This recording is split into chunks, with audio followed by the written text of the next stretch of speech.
Hi everyone! Welcome to the Empath Arcades, another love reading, timeless and general. Take what resonates lang po, maybe some part of the reading, makaresonate kayo, some part of it hindi. Totally makaresonate na parang kwento ninyo ito or hindi naman kaya. Tignan natin ngayon kung ano bang love connections ito, lessons in life and guidance ang ating mababatid sa reading na ito. Ano kaya mga aral gabay sa buhay pag-ibig? Kung meron kayong mga katanungan, mag-comment lang po. Tapos, yun po ang gagawin nating topic. Spirit guys, send me messages. Anong love connections ito, lessons in life and guidance na nais mong ipapatid sa amin mga aral kabay sa buhay pag-ibig.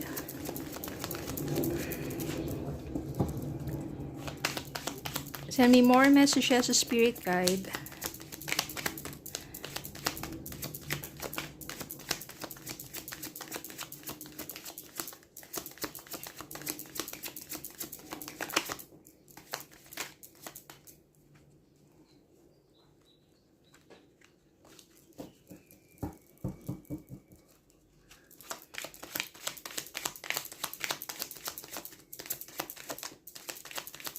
Yan, ano pa kaya mga mensahe?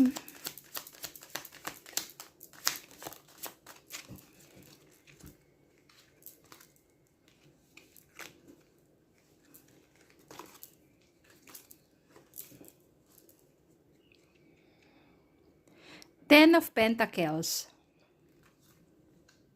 Page of Cups, Queen of Swords,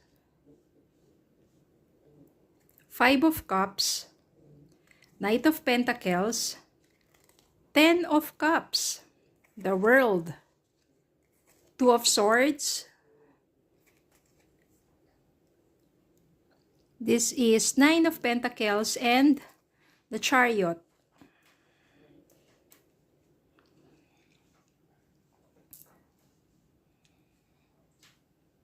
Magaganda lahat ang mga energies dito, maliban lang dito sa Five of Cups. Kasi punong-puno ng kalungkutan, regrets, loss, ayan, sadness. Bakit kasi may ganun? Dahil I can feel na yung person mo yan. Yung so much regrets. Parang merong kwento to ngayon na tungkol sa isang, sabihin na natin, influencer or celebrity. Diba? Parang I can sense na ganito yung nangyari dito no? Pero maaling ganun nga na parang ganun yung related sa story na ganun. Ito, full of regrets. Yung panghihinayang, sadness, kalungkutan, guilt, heartbreak. Bakit siya nanghihinayang? Bakit nanghihinayang yung person mo? Kasi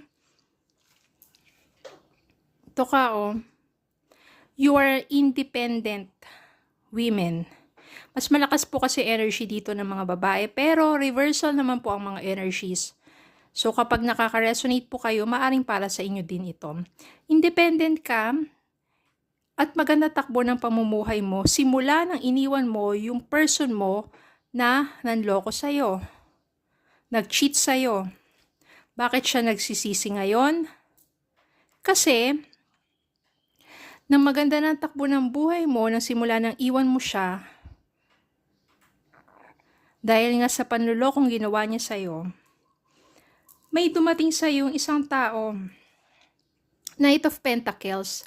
Siya yung someone na handa kang tanggapin, mahalin, unawain, lahat ng mga mood swings mo, lahat ng mga, sabihin natin, nag-hold back ka pa kasi, takot ka pa. Takot ka pang mag-say ng yes sa taong to. Nagdadalawang isip ka, totoo ba siya? Seryoso ba siya sa akin? Mamahalin niya ba ako? Sasaktan niya lang ba ako ulit? Ang dami mong what if. Kaya takot kang mag-decide. Takot kang sumubok.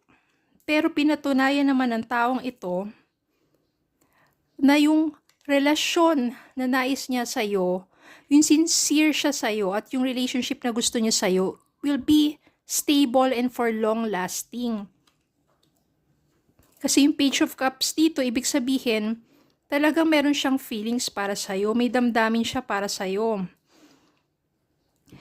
Ang maganda dito, Queen of Swords, ito yung isang bagay that you truly, na sabihin na natin na nakapag-decide ka na, hindi dito sa bagong taong to, kundi dito sa toxic person mo, at tuluyan ng putulin ang ugnayan mo dito. Yung connection mo dito na hindi mo na siya babalikan dahil nga sa sobrang tindi ng sakit na naranasan mo sa taong yon. Natuto ka na eh. You become more stronger. Hindi lang puro puso na yung ano mo, pinapairal mo, kundi pati yung isip mo. Kaya naman, nang pumapasok sa buhay mo tong taong to, sobra naman kakaisip mo, nahihirapan ka mag-decide. Pero maganda dito kasi magiging patient siya.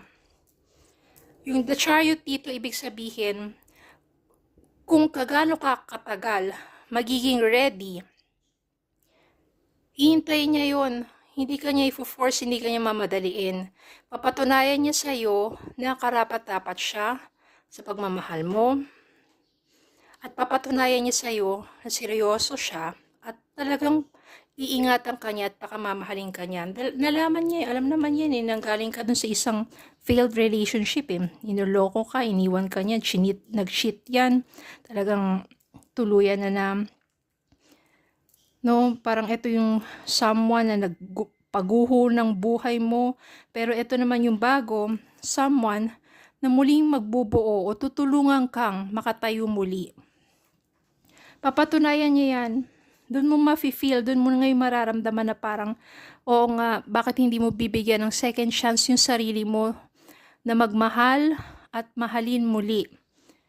Then maaring tanggapin mo na yung kanyang offer, bibigyan mo siya ng chance, doon na siya sobrang magiging happy. Kaya yung 10 of Pentacles dito, 10 of Cups, and yung the World, etong tatlong to, World means fulfillment, success. 10 of Cups dito, joyful or happy, marriage, building a family together.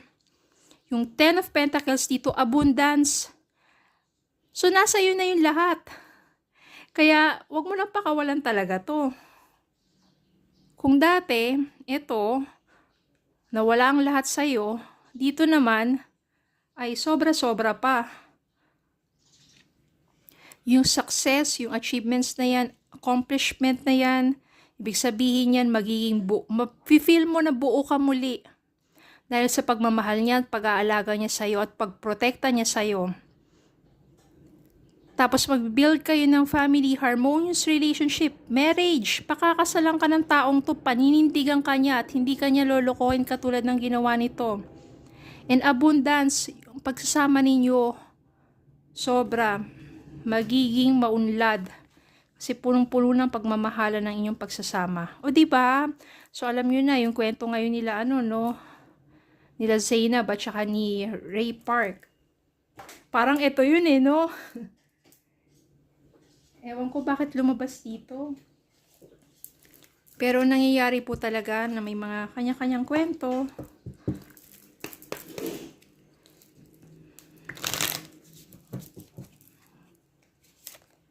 Engagement. Your love life is soon ascending to a higher level of commitment. Which is eto nga, marriage. Engagement, marriage, abundance, completion. So ano pa bang hinintay mo? Bigyan mo ng pagkakataon, sarili mo to love and be loved. Huwag ka matakot kasi iba-iba naman ang mga tao. Hindi naman porket niloko ka dati, ganoon na naman yung isa, yung panibago, diba? Siyempre, natuto ka na naman sa nakaraan, kaya mas magiging maingat ka na. Pero kapag naramdaman mo na itong taong to, seryoso, may mabuting hangarin, huwag mo nang pakawalan. Bibigay niya sa'yo, ayan, pagmamahal, lahat ng kailangan mo. Okay, so yun lang po. Maraming salamat po for watching. Please don't forget to like, share, comment, subscribe, follow me on Facebook and YouTube. Have a good day po and God bless.